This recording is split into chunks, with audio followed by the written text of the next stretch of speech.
welcome back to part 2. I think we only have about 10 more slides, so hang in with me. We're close to done.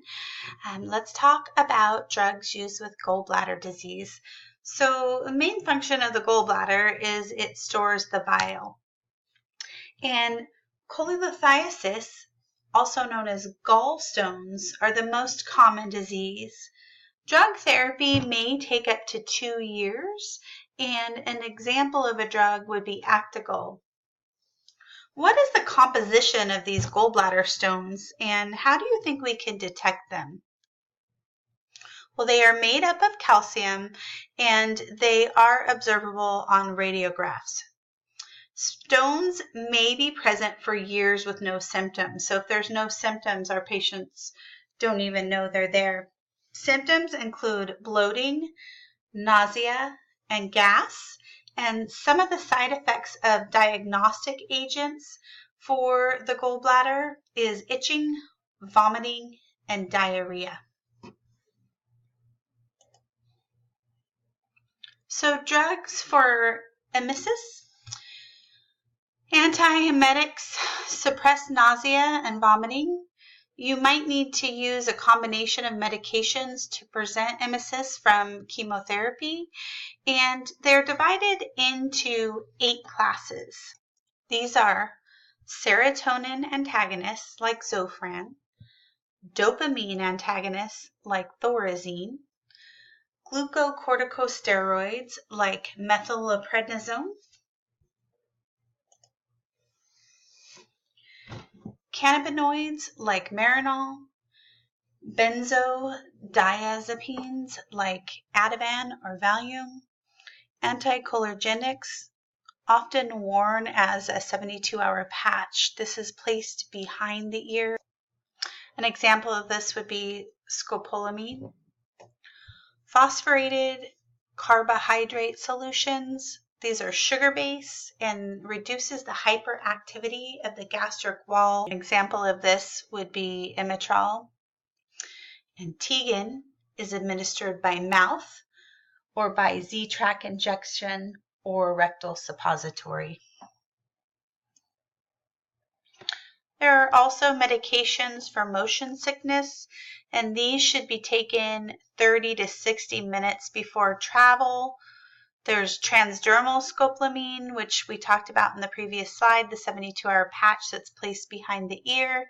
And a combination of medications may be needed to prevent emesis for chemotherapy.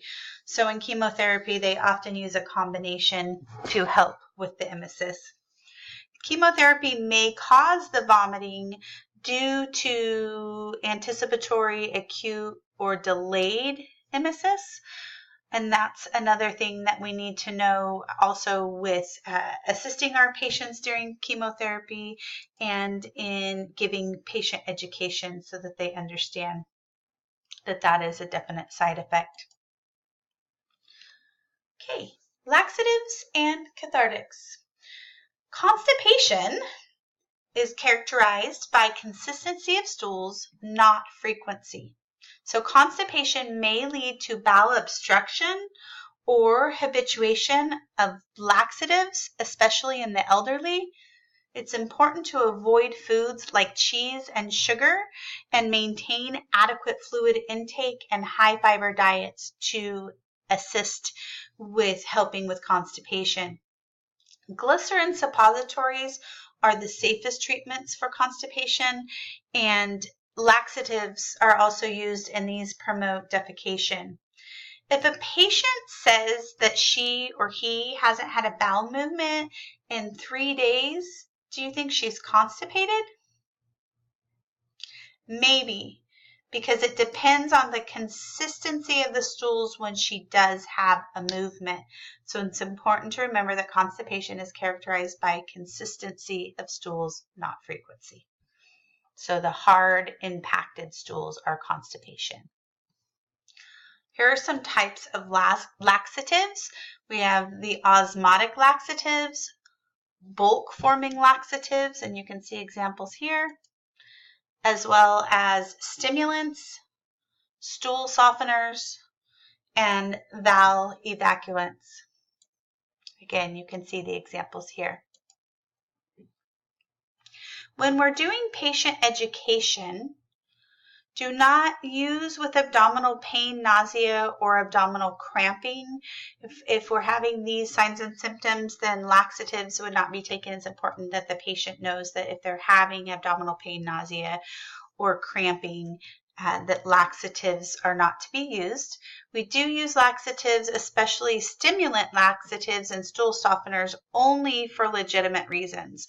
Again, in the previous slide, we saw that it can cause a dependency, especially in elderly, if they're struggling with constipation, they start to continually take the laxatives, and then they don't stop using them because they're afraid that the constipation will come back. So it's important that we educate and make them understand that we only use them as needed for legitimate reasons. Take bulk forming laxatives with a full glass of water. And osmotic laxatives require increase in fluid intake, otherwise they will have dehydration. And do not take osmotic and stimulant laxatives at bedtime. Also important to note that suppositories may cause rectal irritation because we're administering them into the rectum. So bulk forming laxatives should be taken with water because they stimulate peristalsis by swelling and increasing the bulk. So sufficient fluids are required for them to work. Laxatives and cathartics should be related to consistency of the stool, not the frequency of evacuation.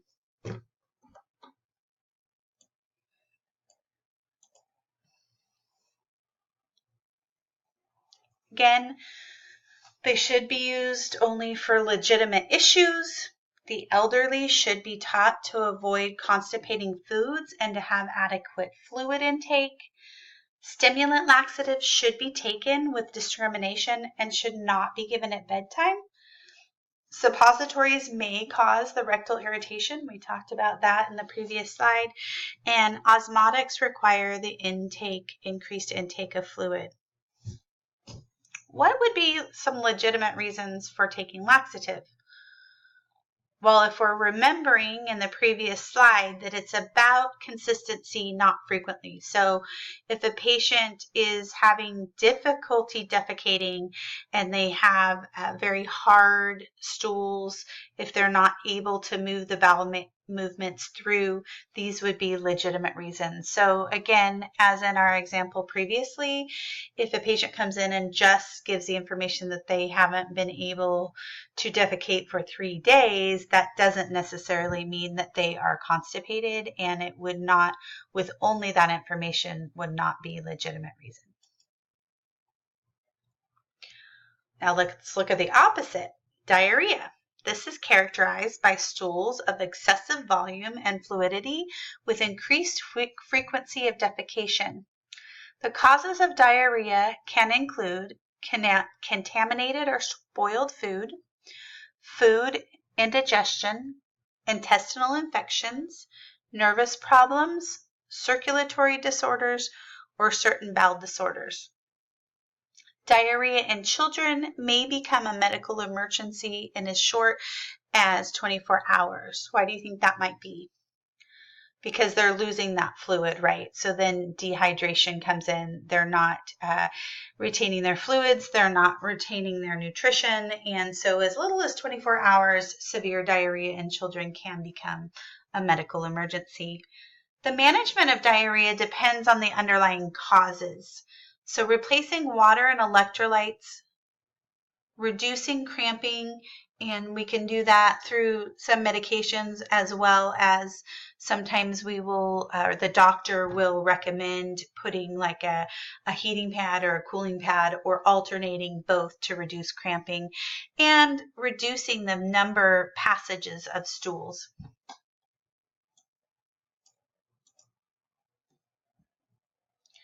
Antidiarrheal agents. So we've got absorbent coat, gastrointestinal tract walls.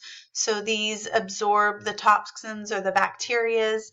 Questrin would be one of them. Sometimes the over-the-counter Pepto-Bismol, activated charcoal.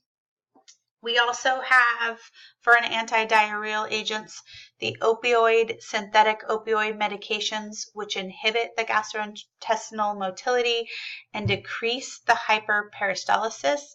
This slows the passage of the intestinal contents.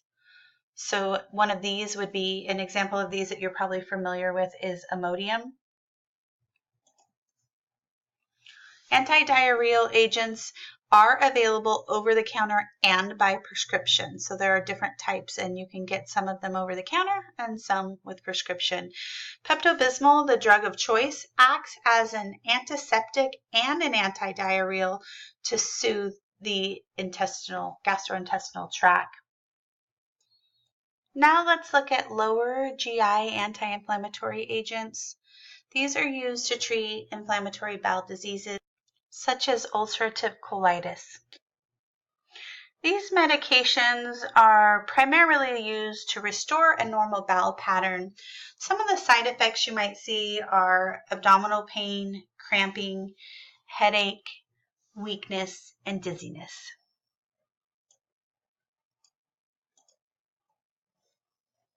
Anal rectal preparations. Anal rectal preparations provide symptomatic relief from hemorrhoid discomfort or other anal rectal disorders. They contain a topical anesthetic like benzocaine. They might contain hydrocortisones to reduce swelling and inflammation, as well as itching and stinging. Lanolin or mineral oil might be added to lubricate the rectum and reduce irritation, and astringents reduce swelling and irritation. These anorectal preparations come in various forms, such as suppositories, creams, ointments, also foams and pads. An example would be preparation H or witch hazel. Now we're moving on to drugs used for intestinal parasites. Anthelmintics are used to treat parasitic worms like roundworm or tapeworm. Good sanitary practices are essential to prevent reinfestation because they are parasitic. We need to treat the entire household as well as all linens and clothing. Can see how difficult this can be and how reinfestation can occur. An example of a drug for this would be Vermox. Also, it's important to understand that medications for worms are dosed by weight. So when treating families, obtain the weight of all members being treated. That means that each member in the family will be taking different dosages possibly. And many anthelmintic agents are enhanced when given with fatty food. The last slide today is drugs used to suppress appetite. Anorexiants are short-term treatment of obesity. Long-term treatment, we need to look at behavior modification and diet and exercise. So anorexiants stimulate the central nervous system. They can cause insomnia and nervousness. There is a danger of habituation. Prescription of anorexiants are controlled by the Drug Enforcement Agency, the DEA. Why do you think there might be a danger for having habituation?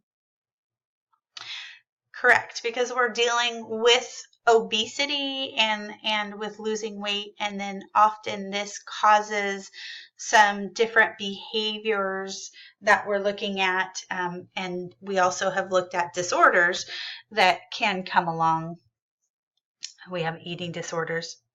So how do these anorexiants work? They act on the brain as weak stimulators to suppress the appetite center in the hypothalamus. This concludes, yay, our lecture for today. If you have any questions, make sure that you post them in the question and answer board, or you can send me an email. Have a wonderful day. Bye-bye.